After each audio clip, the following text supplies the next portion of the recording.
Солунската митница.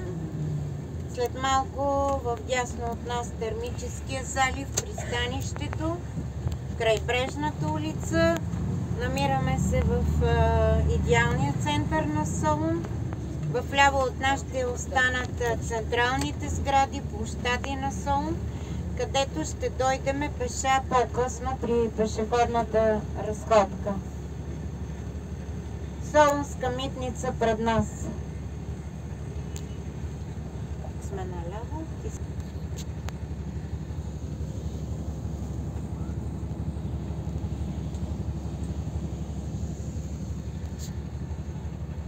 Солунска митница вдясно, след малко пристанище вдясно, а вляво център на Солун.